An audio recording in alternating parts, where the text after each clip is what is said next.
and let us all do we can to build a better future. But now we got an awesome story. Case Study QB, I saw you in the live stream chat. If you're still here, he sent me this video, just before I got into the studio. And shout out to Jamal Bowman for calling out Rahm Emanuel for who he is. That's right. We're talking about good old Rami boy. Let's play that video from Case Study QB because you guys are going to see something really weird happen, and it's really suspicious and fishy in my point of view. And then Daniel's got an awesome article as well. Let's play that video. Congressman-elect Jamal Bowman of New York, and we'll just pick up where we left off. We were talking about the cabinet selection process for Biden, and Senator Bernie Sanders of Vermont had this to say. It would be, for example, enormously insulting if Biden put together a team of rivals, and there's some discussion that that's what he intends to do, which might include Republicans and conservative Democrats, but which ignore the progressive community. I think that would be very, very unfortunate, Bernie Sanders had to say.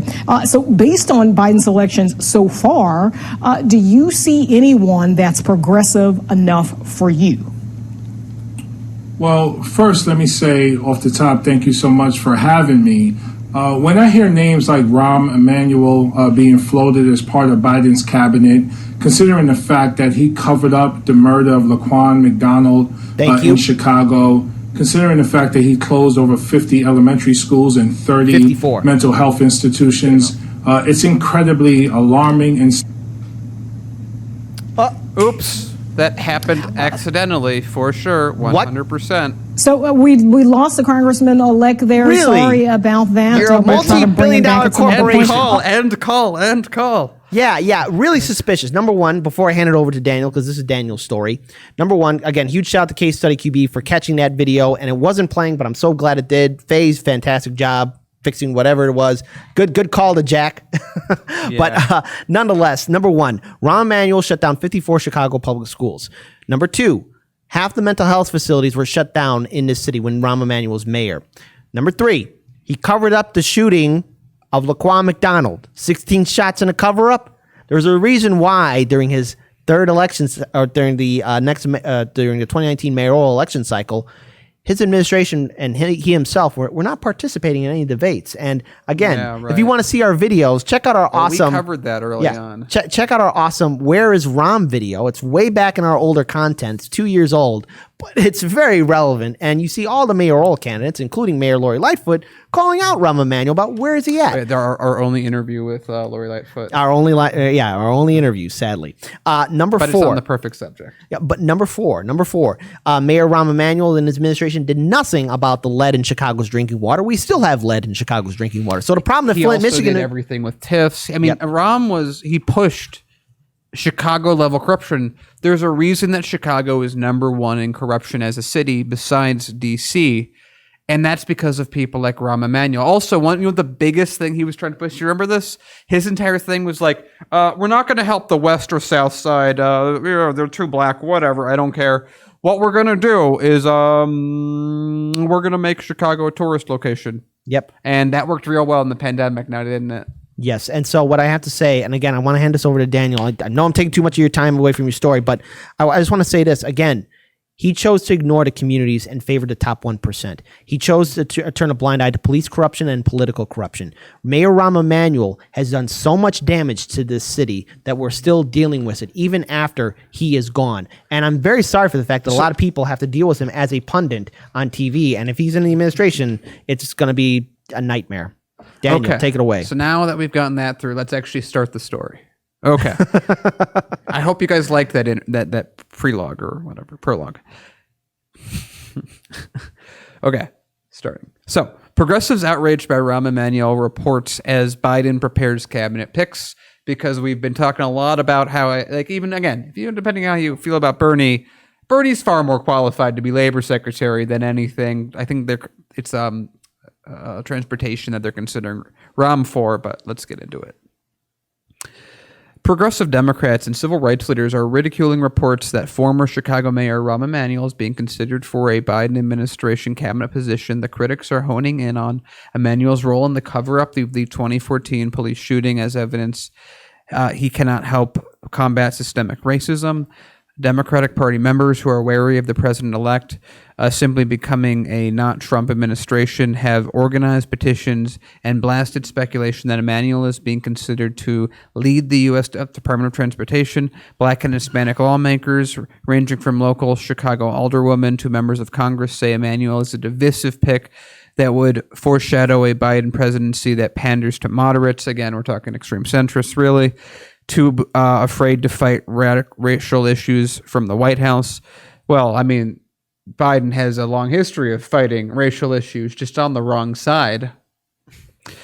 Backlash to Emanuel's unconfirmed cabinet considerations come from progressive leaders, including New York Congressman-elect Montero Jones, Congresswoman AOC, and Chicago Alderwoman Rosanna Rodriguez Sanchez. They highlight Emanuel's role in the cover-up the fatal shooting of 17-year-old Aquan McDonald in Chicago in 2014. By the way, if you're not super familiar with that case, he covered it up because if it came out at the time it did, it would have likely cost the election, which is why he suppressed it. It was purely political. In 2019, the Inspector General investigation recommended punishment for 16 police officers tied to the incident, and one, Jason Van Dyke, was convicted of second-degree killing and sentenced to 7 years in prison. So, Rahm Emanuel's a bad guy. No, yeah, just like Corn Pop, but much worse. Like, I would prefer Corn Pop to do those type of things, but here we have. Biden has decided this is the guy that we want to pick. Progressives got Joe Biden into office. Without our votes, he would not have won. It is that simple. It is that clear. And what are they doing? Exactly what we expected Biden to do. You flick us off all the way through. Their base is shrinking. Again, Republicans, Democrats still desire and need their boomer coalition that they've put together, which again, we've gone into previous shows that why that's that base, why that does it, how they get all these breaks, how, nursing homes have voting booths, that sort of thing. It's politically designed in the way to make it pay off. Yet we're left to pay the cost for all of this. We are left to pay as Chicagoans, whether it's Lightfoot, someone else, whoever's in charge, we still pay for the crimes of Rahm Emanuel. We pay for the crimes of all these politicians. Yet Biden has decided to go in a full direction of, you guys don't matter to me. We have talked about on the show numerous times when he was talking in California, that video we showed, where he was talking with immigrant activists. He said to them, if you don't, just vote for Trump. If you're not, I have a set of positions. I'm not going to change them for you. I know I helped put everything together under Obama to get those 3 million people. By the way, I think at this point, Obama still has the most immigrants ejected from the country. I don't think Trump's beat it. No, he hasn't. And Biden was a part of that. Biden was an enemy of that. Biden said he doesn't care. He has no empathy for millennials. Biden is going to be an enemy that we must fight. And it is epitomized by stories like this, where he picks the worst people and considers the worst people for the job, to the point that even Democrats are like, this guy's divisive. What are you thinking? But picking Bernie Sanders is too divisive. No, the reality is they only care about their donors. They don't care about you. And we always must remind ourselves of that. So again, your reminders of this, folks, about who Rahm Emanuel is, as you hear him speak with his good friend Chris Christie on ABC with George Snuffleupagus. Rahm Emanuel turned a blind eye to police corruption. Rahm Emanuel turned a blind eye to political corruption. Rahm Emanuel and his administration did nothing but the lead in our drinking water. Rahm Emanuel helped large real estate developers gentrify neighborhoods on the south, west, and north side neighborhoods in the city of Chicago. Rahm Emanuel shut down 54 Chicago public schools. They were all in the west and south side areas. Rahm Emanuel shut down half of the city's mental health facilities. Rahm Emanuel and his administration helped cover up the shooting of Laquan McDonald. Rahm Emanuel only cares about his political legacy. Rahm Emanuel doesn't care about working class citizens.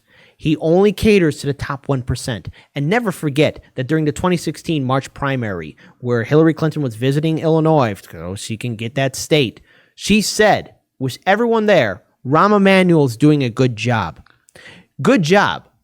After all the damage that he has done to our city, my home, I dread the fact that if Rahm Emanuel is put in the Biden administration, things will get worse. But yeah, I'm seeing all these articles of people praising everyone that's being appointed by Biden as being qualified people. I'm seeing on Twitter, oh, it's so good to have qualified people. Yeah, they might be qualified, but they're just as bad as anyone else that Trump would appoint. The only difference is they have really good masks on, and you can't see who they really are. And I'm even going to quote somebody from the live stream chat, and it's a little funny. Pat Brannigan.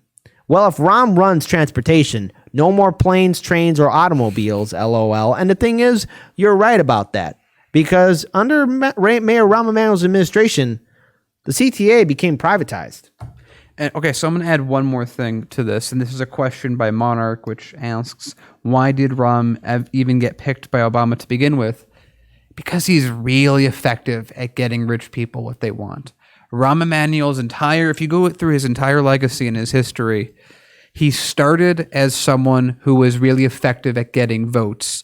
In 2008, when that bailout happened, Rahm Emanuel is one of the people that was so essential for making that happen. He's the person that set up the provision that gave the banks $100 billion a day from the Fed. That entire thing, that's what Rahm does.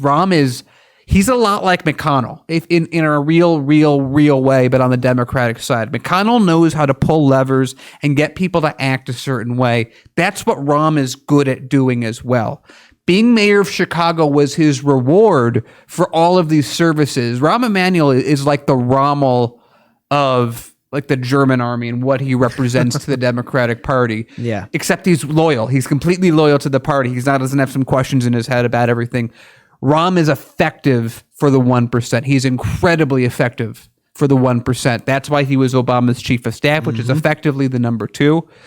That's why they gave him mayor of Chicago.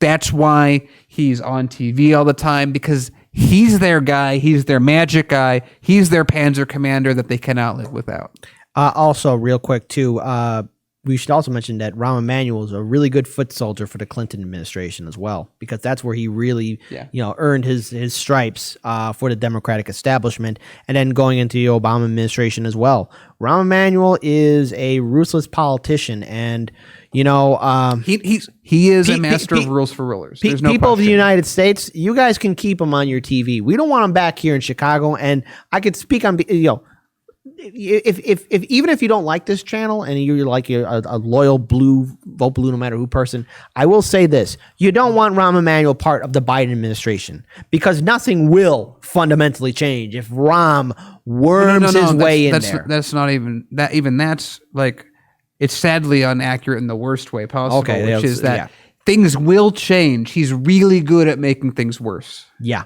That's right. If you're a 1% person, he makes your life so much better. If you're an extreme centrist. Those extreme centrists. Oh, those pesky public programs that are going on that I pay taxes to. Rahm will take care of that for me. Those pesky mental health centers that are a blight to what I want to have a gentrified neighborhood. Rahm will take care of it for me.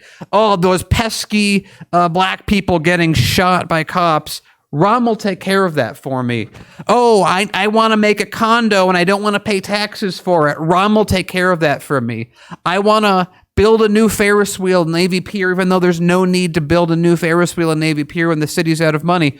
Rahm will take care of that by taking money from the poorest areas of the city and putting it there, and then giving other people that gave money to him, like Magic Johnson getting the CPS janitorial contract after being given, I think, $60,000 or $70,000 to Rahm Emanuel's campaign. Rahm will do that for you. So if you're extra wealthy, Rahm is an amazing friend to have that you can't live without. If you're anyone else, he destroys lives.